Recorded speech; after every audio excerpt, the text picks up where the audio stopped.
toilet.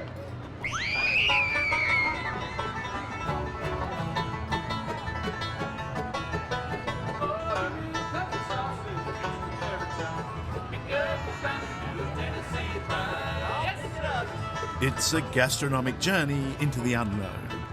Food that defies description and really should defy consumption. What we find on the menu at the Arkansas State Fair is a celebration of everything science and common sense tell us we shouldn't eat. Here you go, sir. Thank you very much. But here, they can't get enough of it. What's this called? Corn dog. Corn dog. Yeah, I'll have the little one. Let's have them all. There you go. We're famous in the South for frying everything. We fry our grandmothers. We fry everything. In the deep south, they do deep fry everything, even their dessert. Here, boiling away in its greasy glory, a Snickers bar. How many of these would you eat in a year? I had to give up because they follow me wherever I go.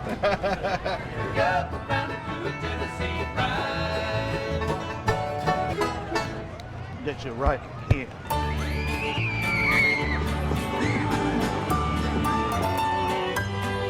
The sobering thought is food like this is no longer just an annual novelty, but part of the staple diet. As a result, Americans are now eating themselves to death. Extreme as it might look, these scenes are a snapshot of Middle America. More than half of all Americans are overweight, and a third of them, doctors warn, are dangerously so. And it's a problem that begins in childhood. It's called right now the perfect storm, meaning that we have these overweight kids, and they're not just getting heavy, more and more kids are getting heavy, but also the heavy ones are getting even heavier. Jean-Paul is 16 years old. He weighs 480 pounds, about 220 kilograms. He's morbidly obese, and right now, his life hangs in the balance. Since your last visit, tell me what you've been doing with your goals. Well, just hanging and exercising like I'm supposed to. And according to his doctor, Karen Young, Jean-Paul is now showing all the signs of adult-onset diabetes. This dark ring here, and I think on the other side, let me see, it looked like it was even more prominent. Yeah, you've even got it in the front some here. But this is telling me that you have a high risk for diabetes. I look at him and I think, this couldn't happen to me, but somehow it does happen to people. It does happen to people, and in fact, he was normal size when he was younger, so it can happen to anybody. And in this day and age, globally, not just the United States, but everywhere in the world, we're having to deal with this. Biologically, the obesity epidemic is the price of human success. To survive the rigours of times past, we were genetically designed to become efficient fat storers. But in this modern life, the lean winter never comes. Today, we live in the land of plenty, and it's killing us. The frightening thing is that this current generation of young kids is the first generation in American history who are expected to live a shorter lifespan than their parents or their grandparents. First time in American history because of obesity. That was me just over a year and 105 pounds ago. Now, if I can lose weight, anyone can. Mike Huckabee is the governor of Arkansas, and when it comes to weight loss, this born-again political lightweight knows what he's talking about.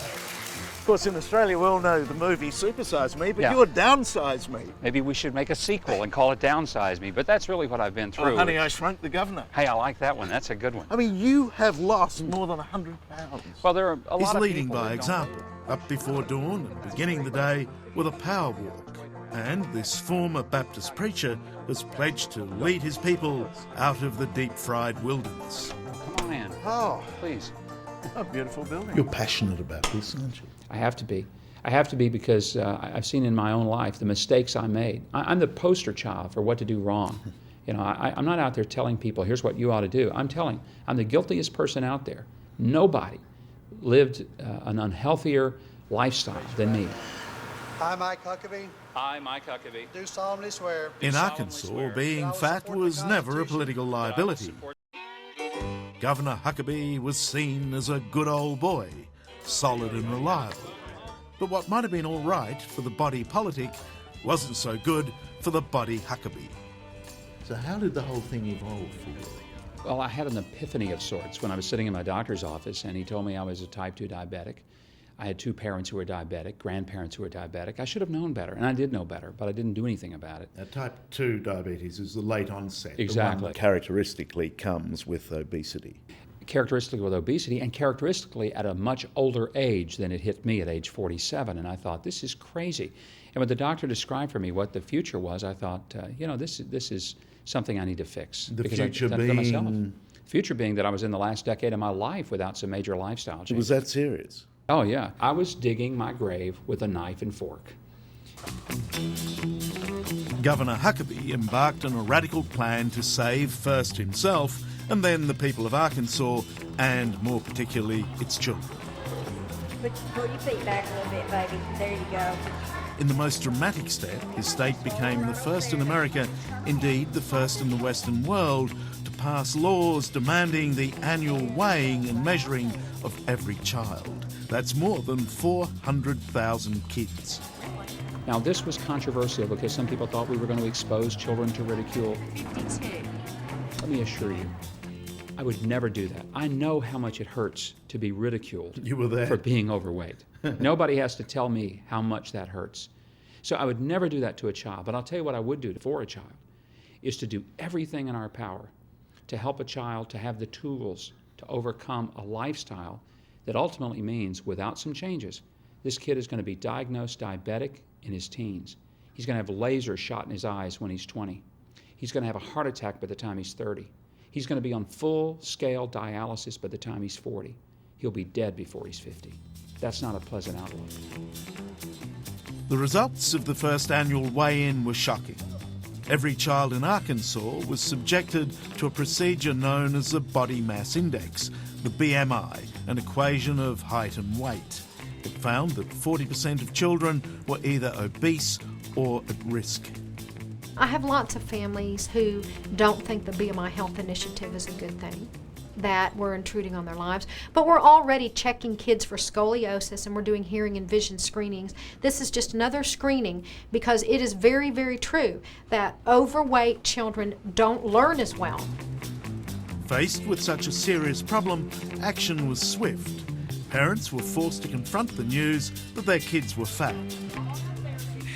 At schools, the state compelled all canteens to change their menus.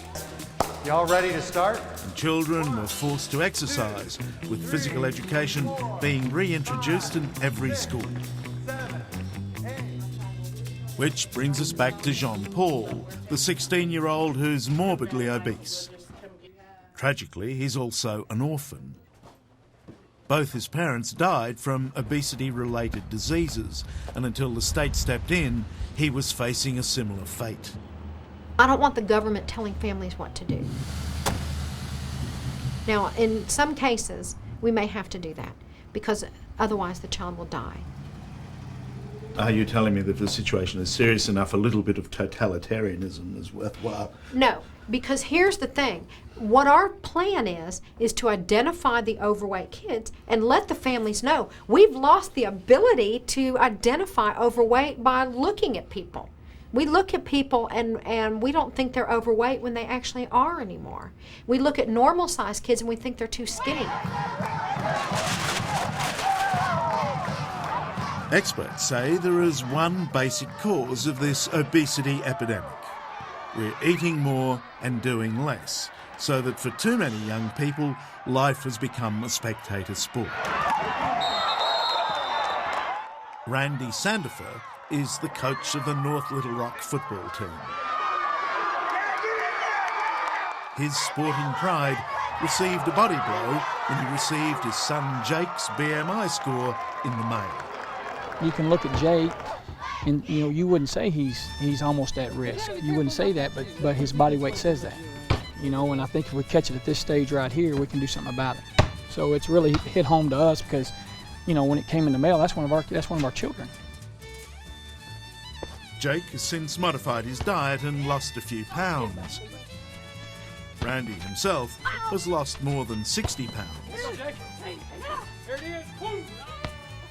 I walk around my neighborhood. Meanwhile, the same program of state intervention may be saving the life of Jean-Paul. 8 months.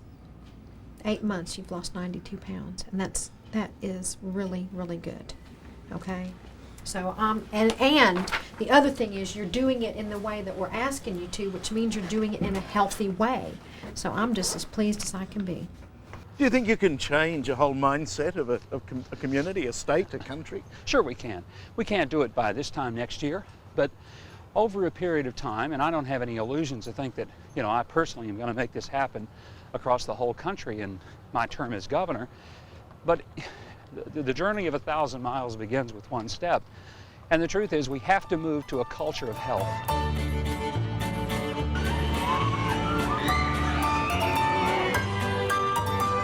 Americans hate government that meddles where it's not invited.